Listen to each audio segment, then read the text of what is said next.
मकसद ये था कि जो सेमिनार शुरू करा, 2 सेमिनार्स हो गए, अब ये लेक्चर भी ख़त्म होने की इस पे है। इतना ही बोल सकता हूँ कि ये फील्ड में मैं चला था अकेला जानिबे मंजिल के तरफ, मुक्तदीर साहब मिल गए, कारवां बनता गया। तो मैं मुक्तदीर साहब को ये मेरे पूरे सीरीज, लेक्चर के सीरीज और सेमिनार होने तक छोड़ने वाला नहीं। This is oral order and it will be executed in due course of time also. Muqtadir साहब के, भाई साहब की जो आवाज़ है वो तरस तो हम देखे हैं, और वो भी हमारे साथ रहेंगे, उनकी कंपनी पूरी हमारे साथ रहेंगे, मेरे जूनियर्स भी हमारे साथ रहेंगे।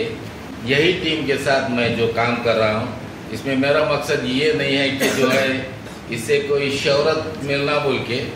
मैं तो वकालत 33 साल कर रहा हूँ, आप मेरे को क्या ज़्यादा वकालत करना, ये वो सारे चीज़ें नहीं है। पहले से कुछ पब्लिक यूटिलिटी काम करते आ रहा हूँ, आज भी जो है ये काम उसमें जो है शरीक कर रहा हूँ, ये काम करते आ रहा हूँ। जो आवाम को मालूम हो या हमारे एडवोकेट्स को मालूम हो और जो हमारे दोस्त अहबाबों को ये चीज़ मालूम होना कि शरीयत क्या है। मुक्तदीर साहब 2 चीज़ें बताए, ख़ास करके मैथमेटिक्स के बारे में बताए। मैथमेटिक्स लॉयर अगर है तो लॉयर बनना ज़रूरी है। बोले से मेरे वालिद साहब को मैं आज याद करता हूँ, क्योंकि जब मेरा BA ख़त्म होने के बाद में जब डिस्कशन चला कि मैं इंजीनियर बनना बोल के, तो वालिद साहब हमारे भाई साहब थे, तो क्या इंजीनियर बनता है, तेरा मैथमेटिक्स वीक है, तेरे को मैथमेटिक्स आता ही नहीं। तो मैं भी समझ गया, आज मेरे वालिद साहब की मेहरबानी है, मेरे भाई साहब की मेहरबानी है, वकालत भी कर रहा हूँ, ये भी सारे जो चीज़ें कर लेते जा रहा हूँ, ये हमारे वालिद साहब की मेहरबानी है। उनके याद में जो एक रखा हूँ, ये उनके लिए ट्रिब्यूट समझता हूँ। दूसरी बात, मेरे वालिद साहब जो मेरे को पढ़ाते टाइम पे जो ये करते थे, कैसा जो है पैसे देना करना, सारे चीज़ें वो चीज़ें भी मुझे मालूम है। ये एक एग्जांपल मैं बताता हूँ कि the brother in law of my father has committed murder of his wife, that is the real sister of my father, and my father took the amount for the purpose of hospital expenditures and took the DC to the hospital at Vijaypur, and after spending the amount she couldn't survive, and thereby after her burial, the geniusness of my father, I am giving the example, he has brought his brother-in-law, he has brought all 7 sons and a daughter with him to Afzalpur. We are already 12 in number, and those 8 to 9 persons also joined in our family. They remained with us for 8 to 10 years. Thereafter they settled and they are residing separately. But my example is that how my father was. If a person commits murder, immediately that person, aggrieved person, you go to the police station and register the FIR, and 302 will be registered, and everyone will see that this person should go behind the bar. But it was not the concept of my object of my father, seeing that the children and daughter of his sister were minors and they were orphanage. Thereby he has brought the son and daughters and including his brother-in-law. So this is also one tribute to my father. Muqtadir said that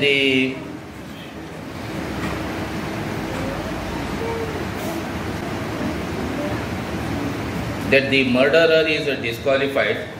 It is also the concept of Mohammedan law, and important aspect to be considered is बोले तो दूसरी बीवी के बच्चे या जिसे ये भी कह सकते हैं कि एक लीगल वर्ड है बास्टर्ड बोल के, तो सेक्शन 85 के हिसाब से अगर किसी से नाजायज़ ताल्लुक़ रखने के बाद में अगर बच्चे पैदा होते हैं तो उनको बास्टर्ड कहा जाता है, जिसकी वजह से वो जो है उनके ही बच्चे रहते हैं, बल्कि ये बाप का जो पैदा करा है उनके बच्चे नहीं रहते, जिसकी वजह से उनको शेयर नहीं मिलना बोल के। उसके बाद में मिसिंग पर्सन का भी एक सवाल आता है कि 7 साल तक अगर कोई वालिद अगर मिस हो गया तो उसके बदले में जो है 7 साल इंतज़ार करके बाद में जो है सूट फाइल करके वो पार्टीशन कर लेने का एक ये भी जो है मोहम्मद अल्लाह में है। लेकिन सबसे बड़ी चीज़ मेरे को ये बताना है कि डिस्क्रिमिनेशन के हिसाब से मेरे को ज़रा बताना है, ज़रा मैं उस चीज़ को लास्ट में लेता हूँ। लेकिन मेरे को ये भी बताना है कि जो ये जो अभी मुख्तदीर साहब बताए, ये जो है predeceased son, the family of predeceased son and daughter, they are not entitled for share in the property when the son dies during the lifetime of father. So ये हमारे पास कुछ तब्दीलियाँ होना था, जैसे कि पाकिस्तान जैसे बांग्लादेश है, वहाँ पे कुछ तब्दीली इसको ऐसा करे कि बाप की हयाती में अगर बेटा मर गया तो बेटे की जो प्रॉपर्टी है अगर वो बच्चे हैं तो उनको डिवाइड किया जा सकता है 1/3 शेयर में बोल के, यानी वालिद साहब के शेयर में डिवाइड किया जा सकता है बोल के एक जो 1961 जो पाकिस्तान का जो फैमिली लॉज ऑर्डिनेंस था उस हिसाब से करे, और बांग्लादेश में भी चल रहा है, कुछ मुस्लिम ममालिकात में भी ये बात चल रही है, लेकिन हमारे पास हम शरीयत के हिसाब से ही चल रहे हैं। ये सबसे बड़ी बात है।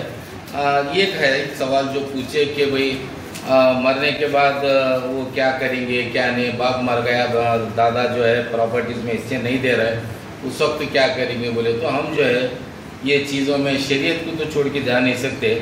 तो वैसे में कई केसेस भी हुए हैं, और जो बच्चे जो भी हैं बाप मरने के बाद सक्सेशन ओपन नहीं होता, जो भी जितने बच्चे हैं उन्हीं के बीच में डिवाइड होता है, बल्कि ऐसा नहीं है कि जो है बाप भी मर गया बाप के बाद में सक्सेशन स्टार्ट होता है, रीओपन होता है बोल के, नहीं है। तो concept of reopening of succession क्या है? एक मैक्सिम है स्पाइस सक्सेशन इज बोल के, यानी हक पैदा होता है बाप के मरने के बाद बोले सर।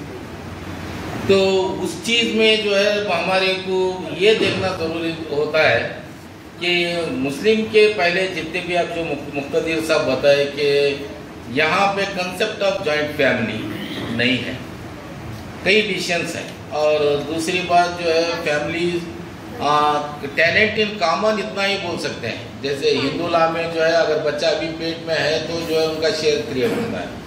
जैसे हमारे पास भी जो है अगर वालिद साहब मर गए ना, बाप के हयाती में वालिद साहब मर गए बोले तो वो नहीं होता, लेकिन बाप के बाद जो है वो अगर वालिद के इससे बच्चा पैदा हो रहा है तो उसको हक मिलता है बोल के।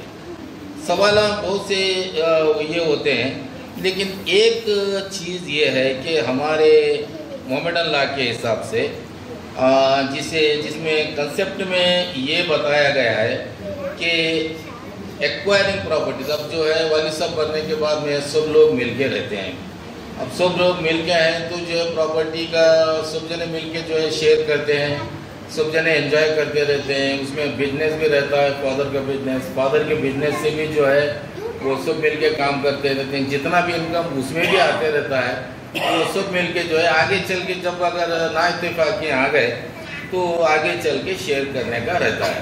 लेकिन एक और बड़ी बात यह है कि सब मिलके हैं ಅಂದರೆ ಎಲ್ಲರೂ ಕೂಡಿದ್ದಾರೆ, all of them were residing in a one room and one of the shareholder purchase some other property, तो दूसरी प्रॉपर्टी अगर परचेज करे तो उसके बाद में ये होता है कि whether that property can be considered as joint family property और self acquired property of that person बोले सरकार।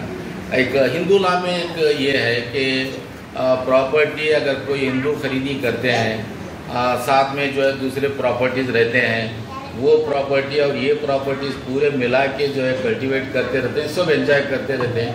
तो वहाँ पे एक डॉक्ट्रिन है कि डॉक्ट्रिन ऑफ मर्जर बोल के, तो उसके हिसाब से जो है वहाँ पे पार्टीशन पूछने के अख्तियारात रहते हैं। हमारे पास वो बात नहीं रहती। हमारे पास एक चीज़ ये है कि अगर it is purchased for the benefit of the family, then only all are entitled for share. If it is purchased by the person out of his income or getting some sources from others, then that property will be he will get the absolute title and interest over the property. One more definition is very important. Whether all the joint holders residing, and sometimes what happens if some person is residing in America or some other places but having the joint family position.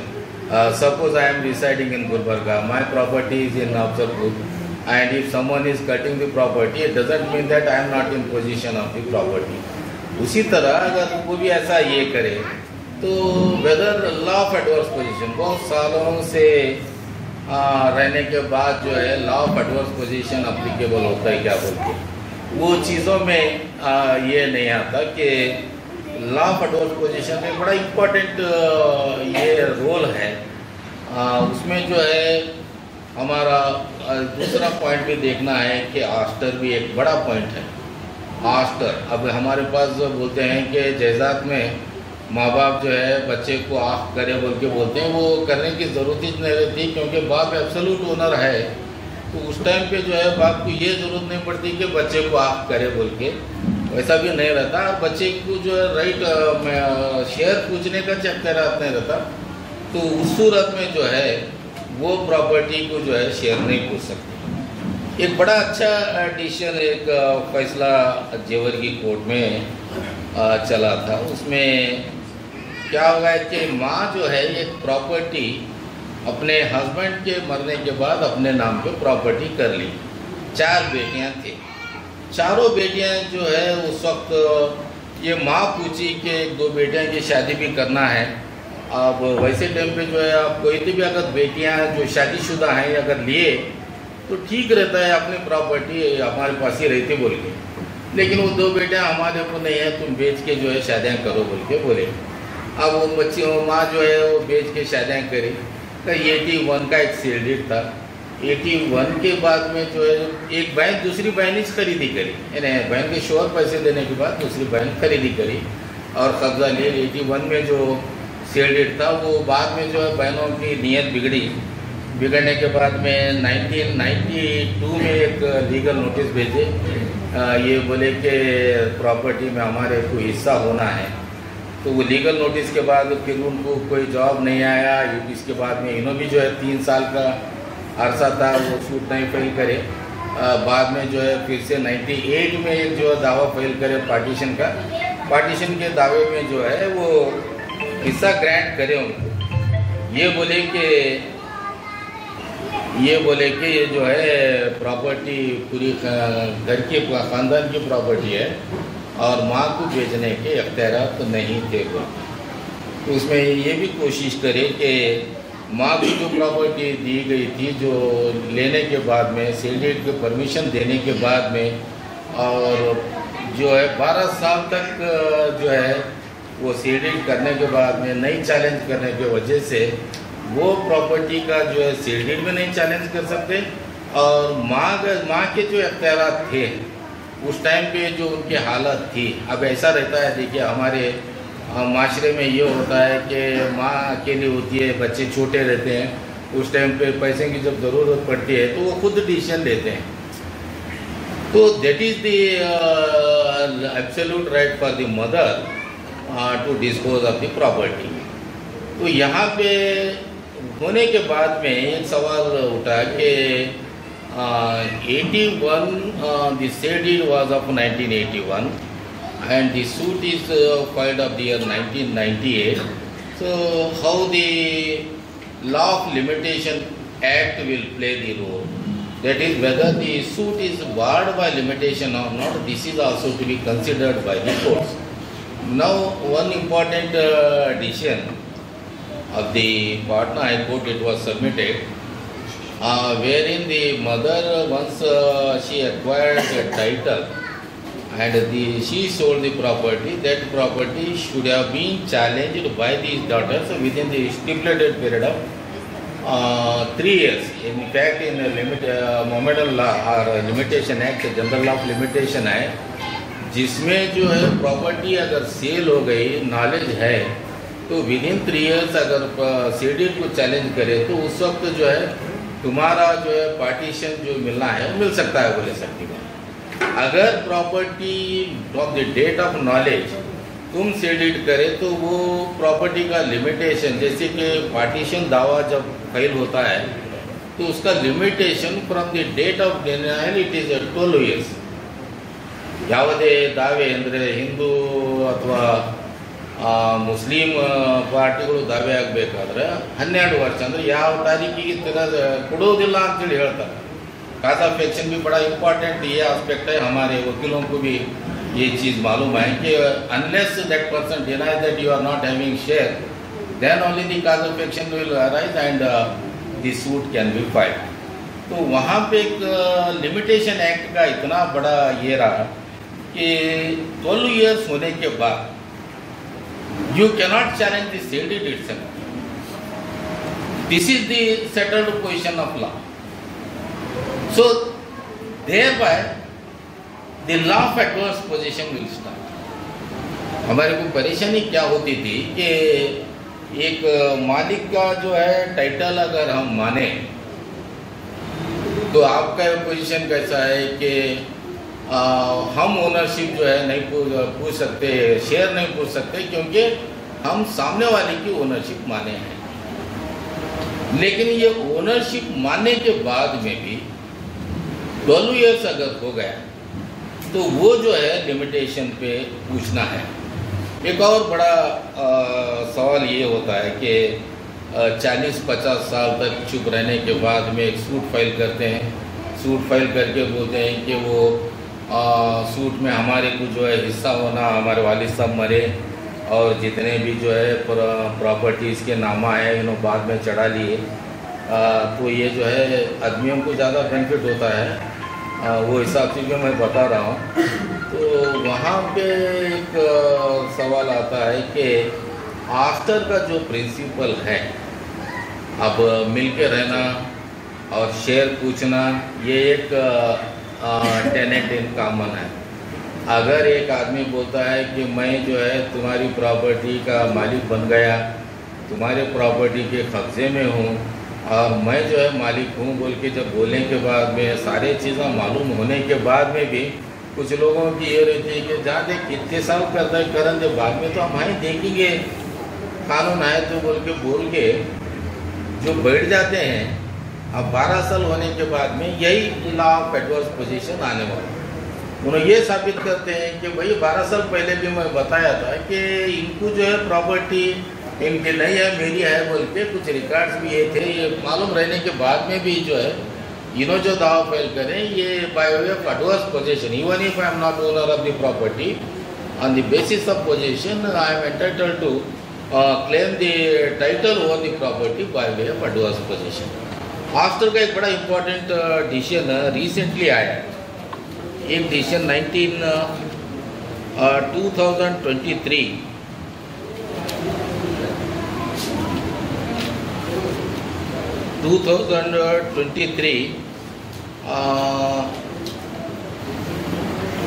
जो supreme court को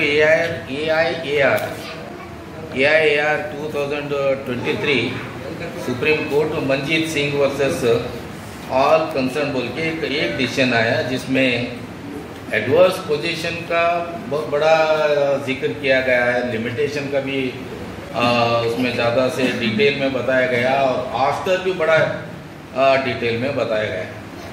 एक और decision मैं जो एक बताया था कि लास्ट सेमिनार में 2022 का जो डिसीजन है साबिर अली खान वर्सेस साबिर अली खान का जो डिसीजन है सुप्रीम कोर्ट ये बोले थे कि जो वक्फ प्रॉपर्टीज़ हैं, वक्फ प्रॉपर्टीज़ का अगर कब्जा बेनिफिशियरी बहुत सालों से है ये बात वक्फ प्रॉपर्टी के कंसर्न लोगों को मालूम है या मुतवली को मालूम है, सारे लोगों को मालूम रहने के बावजूद भी अगर उस प्रॉपर्टी का कब्ज़ा नहीं पूछे तो by way of adverse position a beneficiary can also become owner of the property. These are the two decisions of the Supreme Court, and number of decisions are there where a person is in possession of the properties, he shall not be evicted with the due process of law. कई decisions आपको जो है internet पे अगर ये भी करे तो आपको मालूम हो जाता है. एक और इम्पॉर्टेंट फैक्ट मैं बताना है क्योंकि मेरा टाइम बिल्कुल कम है. मुख्तदिर साहब ज़रा इंक्रोचमेंट करें तो मैं बड़े मुख्तसर में मैं ख़त्म करना चाहता हूँ. वो ये है कि अनपेड डावर, अनपेड है. हमारे पास कुछ लोग शादी के टाइम पे जो है पूरा जो है मेहर अमाउंट देते हैं, कुछ लोग मेहर अमाउंट उधार रखते हैं, डेफर्ड डावर जिसे बोलते हैं. तो वैसे सूरत में औरत को जो है शौहर के हयाती में पूछने के इख्तियारात रहते हैं. हयाती में जो है क्लेम करने के लिए प्रॉपर्टी के ऊपर चार्ज क्रिएट करने के इख्तियारात रहते हैं. उसके बाद मरने के बाद में बड़े प्रॉब्लम्स आते हैं. मरने के बाद में जैसे मुख्तदिर साहब जब बताए कि जो भी जितना भी उनका मरूम का खर्चा था, जितना भी जो कर्जा था, वो सब मिलके जो है डिवाइड करके वो कर्जा देने के बाद में हिस्से कर लेना बोल के. अब जो मुख्तदिर साहब जो बताए 1/8 शेयर जो बताए वो करेक्ट है. 1/8 शेयर के साथ साथ अगर इनका मेहर अमाउंट बचा है तो वो मेहर अमाउंट पूछने के लिए भी जो है उनको जो है इख्तियारात हैं. और 1/8 शेयर के साथ साथ जैसे मोहम्मद अल्लाह का हिसाब है कि 1/8 शेयर जो मदर को जाता है, जाने के बाद में रिमेनिंग शेयर में बेटी को एक हिस्सा, बेटों को 2 हिस्सा, इस तरीके से होता है. 1/8 शेयर बोले तो बहुत करके एक 20% समझी, तो बाकी के इसमें जो शेयर करने का रहता है. अब वैसे टूम पे अगर इनका जो इसका डावर अमाउंट भी बचा है, मेहर अमाउंट भी बचा है, तो उसको भी जो है मिला के उन्होंने जो है क्लेम करने के इख्तियारात रखते हैं. अब हमारे पास एक और ये चलते आ रहा है क्योंकि लेडीज़ को भी ज़्यादा मालूम रहता है, बुजुर्गों को भी मालूम है कि अगर शोहर मरने के बाद में एक सिस्टम है कि जितना भी हमें मेरा जो मेहर अमाउंट है मैं जो है आपको इसके इस वक्त जो है छोड़ दी हूँ, मैं माफ़ करी हूँ बोल के जो है डेड बॉडी के सामने बोलते हैं. ये भी एक सिस्टम तो कहाँ शरीयत में तो नहीं है, लेकिन जब मेरा कहना है कि शरीयत में एक गुंजाइश है कि तुम्हारे को डावर अमाउंट और मेहर अमाउंट और तुम्हारे हिस्सा भी अगर मिलना है तो वैसी सूरत में ये बड़ा दिल करना गलत होता है. क्योंकि अगर मरहूम अगर बग़ैर इसके जो चला गया तो शायद जो है इसमें जो है उनकी पकड़ होगी कि भाई तुम मेहर अमाउंट पे नहीं दिए. तो ये चीज़ का भी ज़रा हम ये करना कि बोल देना इस तरीके से तुम माफ़ करे, हम छोड़ दे रहे हैं बोल के बोलना गलत है बोल के हम ज़रा माशरे में ये चीज़ को समझाने की कोशिश करना.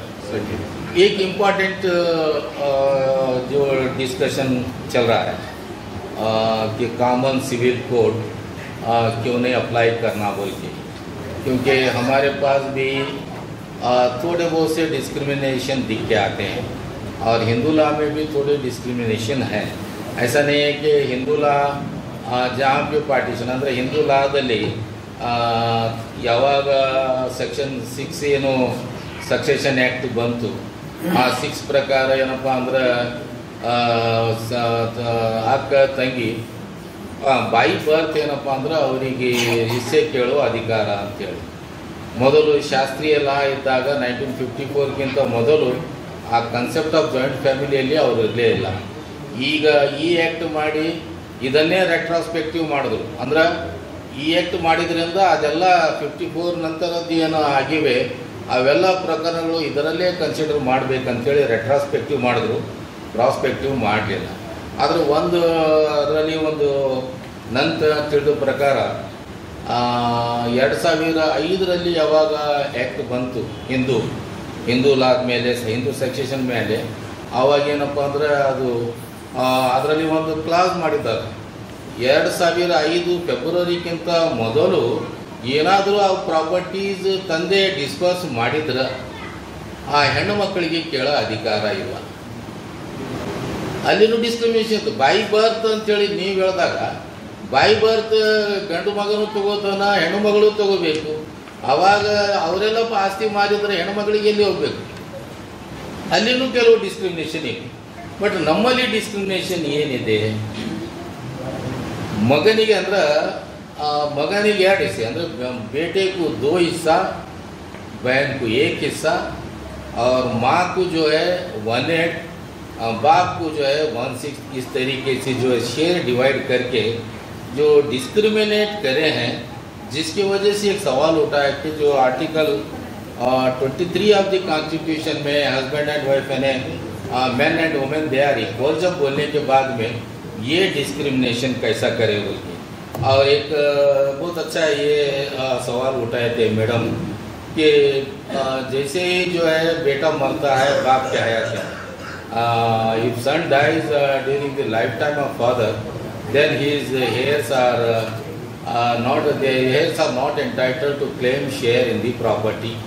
Is it not discrimination? Because Hindu law provides equal share to the deceased son's family. So it is also one kind of discrimination. For that reason, the Shariat is required to be amended and the common civil code is to be made applicable. ये सब चल रहा है. और एक बड़ा ये चल रहा है कि जैसे मोहम्मद अल्लाह में ये डिस्क्रिमिनेशन आ गया, बेटी को 1 हिस्सा, बेटी को 2 हिस्से. अब ये डिस्क्रिमिनेशन जब आ गया तो जो है इंडियन सक्सेशन एक्ट एक बड़ा वायरल हो रहा है वीडियो कि इंडियन सक्सेशन एक्ट में जो है इक्वल शेयर पूछने के अख्तियारात रखते हैं लोग. तो उन्होंने जो है अपने बीवी को और अब दोनों मिलके रजिस्ट्रेशन कराया स्पेशल मैरिज एक्ट के तहत, जिसके वजह से जो है वो पूछ सकते हैं हिस्सा बोल के.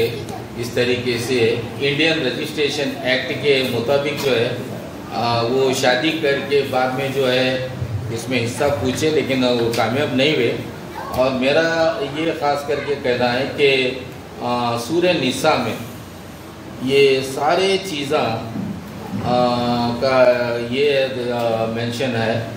ये तो खुदा के ये है कानून बोल सकते हैं कि जहाँ पे अल्लाह ताला ने जैसे अपने हिसाब से जिसको जो करना है उस तरीके से जो है जो ड्राफ्ट करे हैं कुरान शरीफ को, लिहाजा उसमें हम सवालात करना हमारे ईमान के ख़िलाफ़ बात करने के बराबर होता है, वो नहीं कर सकते. लेकिन एक चीज़ ऐसा भी है कि औरत को 1 हिस्सा, मर्द को 2 हिस्से बोले तो हमारे पास मर्द डोमिनेंट सोसाइटी जो शोहर रहते हैं उनके कारोबार रहते हैं, बाहर जितना भी फिरना हर चीज़ का फैमिली अफेयर सारे चीज़ें मेंटेन कर लेते हैं और उनके फैमिली उनके बच्चे सारे चीज़ें करने की वजह से इनकी जवाबदारी बहनों से ज़्यादा रहती है. बोले सकते बहनों की जवाबदारी जो है घर में रहते हैं, पर्दा नशीन रहते हैं, सारे चीज़ें घर के काम कर लेके जाते हैं.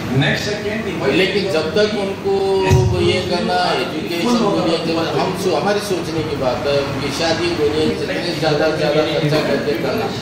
और हमारे शरीयत में ನಮ್ಮಲ್ಲಿ ಹಿಂದೂ ಲಾ ಪ್ರಕಾರ ಹಿಂದೂ ಲಾದಲ್ಲಿ ಏನಪ್ಪ ಅಂದ್ರೆ ವರದಕ್ಷಿಣೆ ಗಂಡ ಕೇಳಬೇಕು.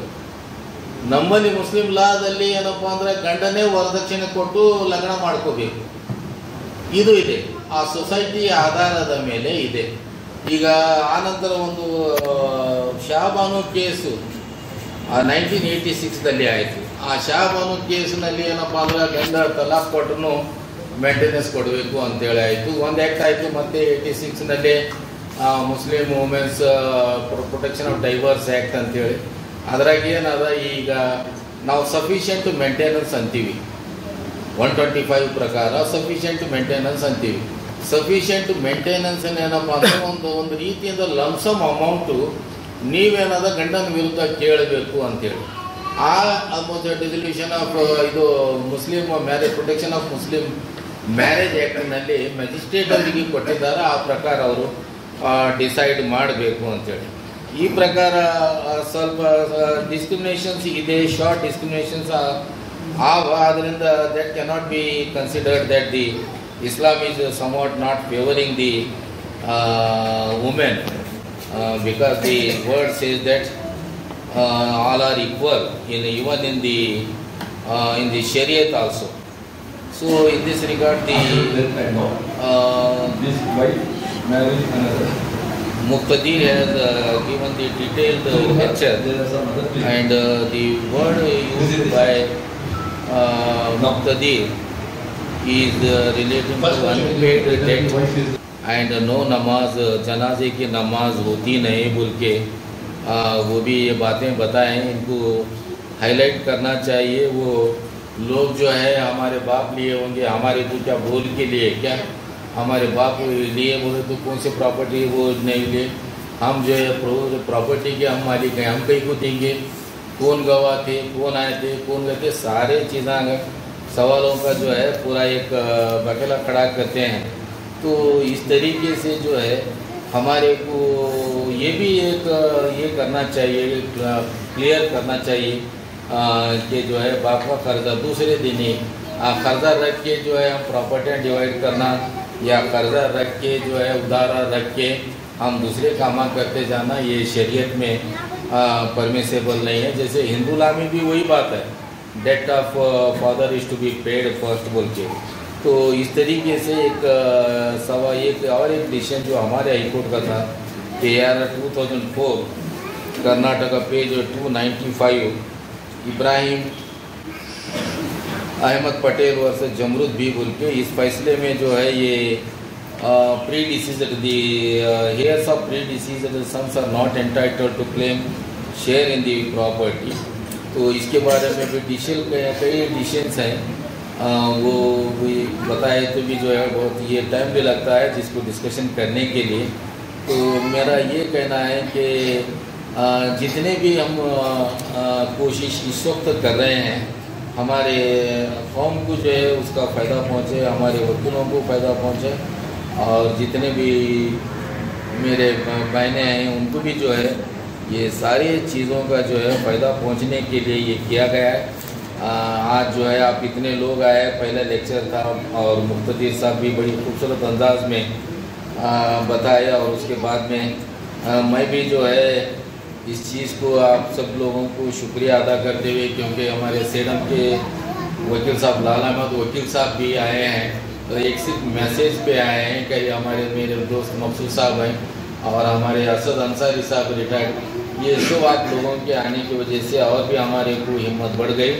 नेक्स्ट टाइम पे जो है हम और दूसरे टॉपिक पे जितना भी हो सकते हैं शरीयत पे भी करेंगे, हिंदू लॉ पे भी करेंगे, comparison of study in Hindu law and शरीयत दोनों के हिसाब से भी जो है ये काम करेंगे बोल के कहते हुए मैं मुख्तदिर साहब का भी शुक्रिया अदा करता हूँ और आप सब लोग आए, आप सब लोगों को तहे दिल से शुक्रिया अदा करते हुए ಎಲ್ಲ ನನ್ನ ಜೂನಿಯರ್ಸು ಮತ್ತು ಮುಕ್ತದಿರ್ ಅವರ ಸಹಯೋಗಿಗಳು ಕಲೀಗ್ಸ್ ಬಂದಿದ್ದಕ್ಕೆ ಮತ್ತು ಸ್ಟೂಡೆಂಟ್ಸ್ ಬಂದಿದ್ದಕ್ಕೆ ಎಲ್ಲರಿಗೂ ಧನ್ಯವಾದ ಹೇಳಿ ಎರಡು ಮಾತು